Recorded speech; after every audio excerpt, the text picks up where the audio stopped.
Hello mga kabibig! Welcome back sa ating bagong YouTube channel. Ito ang pinakamaingay na YouTuber sa balat ng YouTube. Ako si Kabibig, maglebag-lebag na ta with evidence. Naku po, may dayaan nga ba? Ito ang tanong ng mga OFW after nilang bumoto. Kasi ngayon ang simula ng online voting. At may mga reklamo na ang mga OFW, mga kabibig, lalo na nung chinek nila yung QR code. Oo. Tapos chinek nila, ibang pangalan ang lumabas. Yung binoto nila, pinipilaban, pero iba ang lumabas, mga kabibig. Nako po, ano ba naman yan?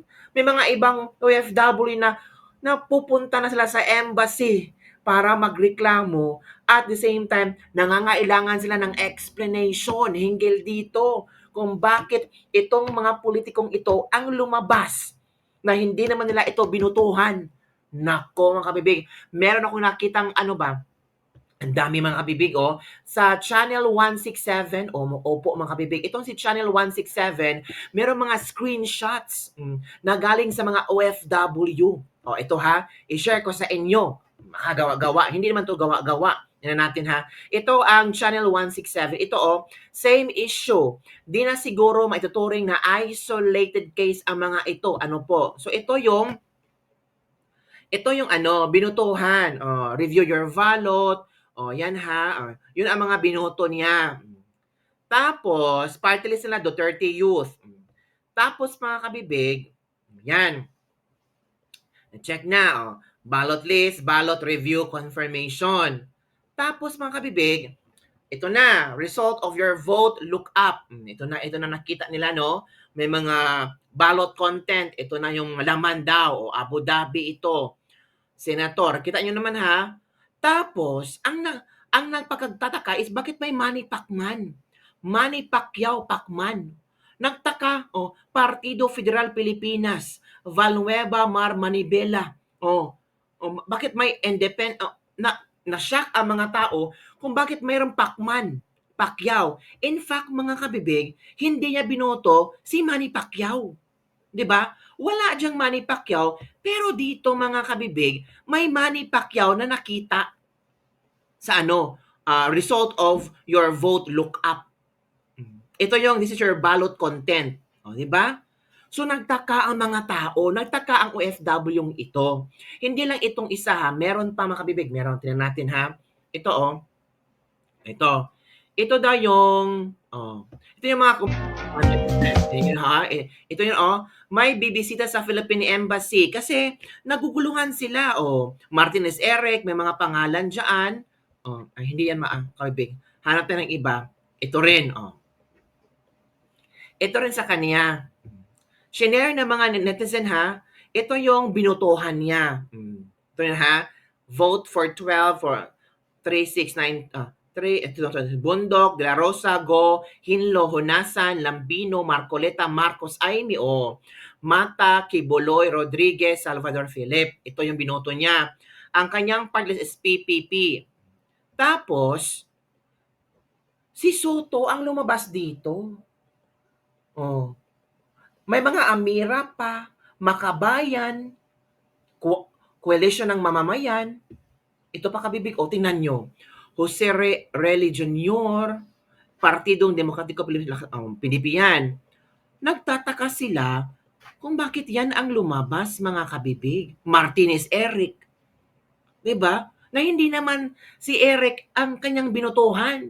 Wala naman sa kanyang boto. Itong si Eric, tingnan nyo. Ito, share ko po yes po, I complain ko yan this week, then follow up kita pag nag-complain ko pakita ko doon sa Philippine Embassy namin. Grabe dayaan, no ba? Inyo, may mali na nga complain ko sa embassy, may mga name na hindi ko binoto. Yes, yan Yan. Ito kasi yung binoto niya. Tapos nakita niya, bakit may mga pangalan ganito na hindi naman niya binoto, mga kabibig? Naku! Ano kaya ang masasagot ng COMELEC nito? Meron pa. Ang dami. Tingnan nyo ito. This is your ballot content ang laman ng boto. May BBM. Bakit? Anong may BBM dyan? Ito. Nakakatakot. Ito ha. Nakakatakot lang kasi may BBM na nakalagay sa balota ko Hindi ko naman binoto yung party list na yon. Hala. ito pa.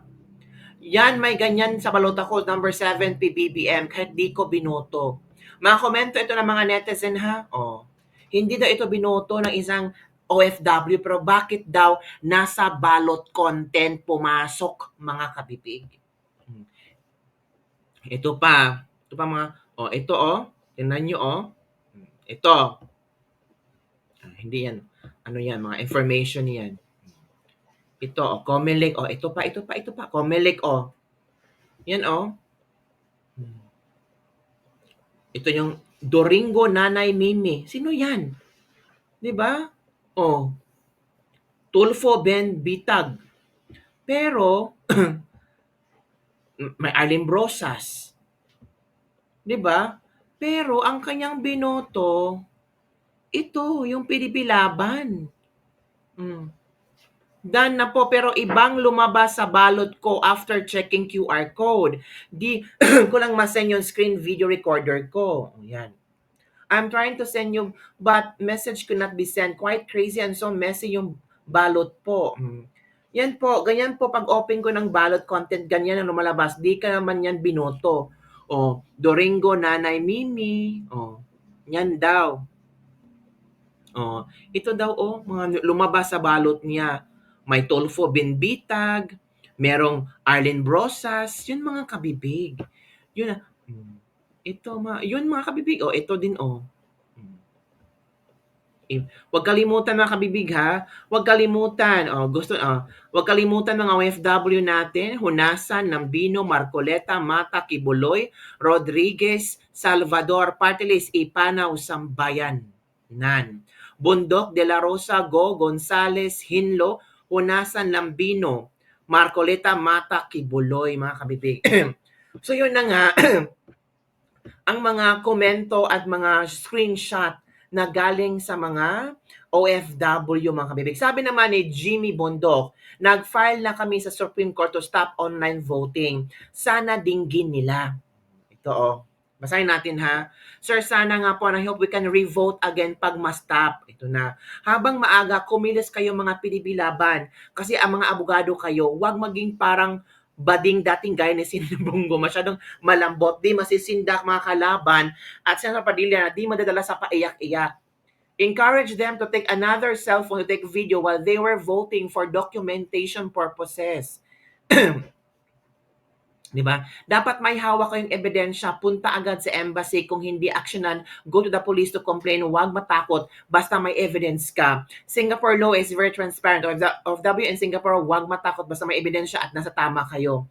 Delikado talaga to, sabi ni Eleyuna, dahil lahat gagawin nila para manalo sila. Syempre, di sila yan sila papayag sa 2025 matatapos ang kalokohan nila.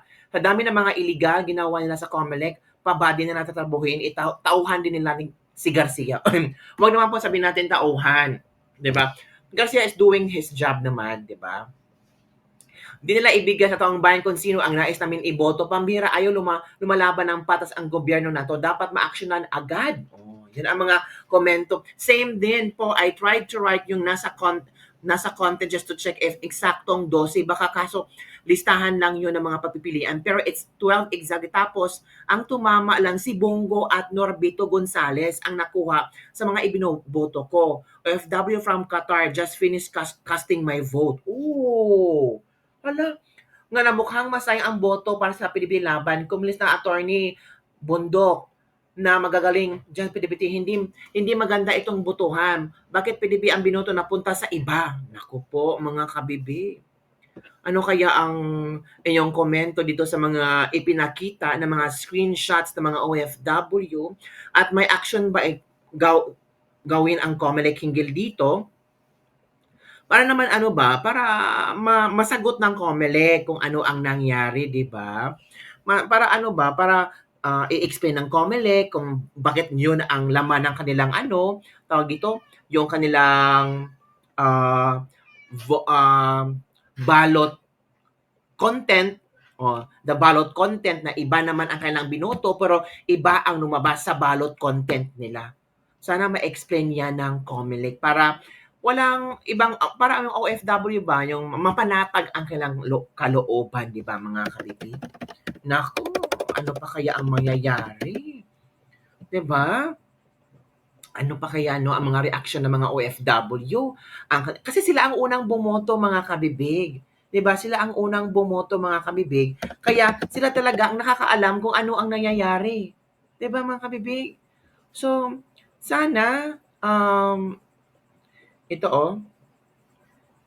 ay, basta maghintay na lang tayo mga kabibig sa mga latest trending news kung ano ang mangyayari, kung ano ang pwedeng isagot ng COMELEC sa mga na-experience ng ating mga OFW hinggil sa online voting. Maghintay na lang tayo, baka may official statement dyan ng COMELEC at masagot nila itong mga tanong ng mga OFW natin. Wala namang masama sa magtanong at ano ba, wala namang masama na humingi ng explanation, 'di ba? Humingi ng explanation ang mga OFW natin. Nagrereklamo talaga ang OFW natin kasi sila ang unang bumoto ngayon. Ito pa mga komento, vote for Pastor Kibuloy. Siya ang dapat humawak sa Blue Ribbon Finance Committee Senado. Kami na yung husband, di pa kami nag-vote. Baka mapunta lang sa kanila tapos di na mabawi ang boto namin. Galawang bangag talaga. Oh, grabe. Ano na COMELEC, talaga bang garapalang pandarayan nito? Hindi lang ito isolated cases, isa itong malinong dayaan. Oo nga no, hindi ito isolated case kasi madami na mga OFW, mga kabi. COMELEC, pag ayos kayo dyan, di ba? Done voting, Philippine Straight Hunasan Gusas kaso yung QR hirap unawain. Hala, hirap daw unawain ang QR code. Nako po.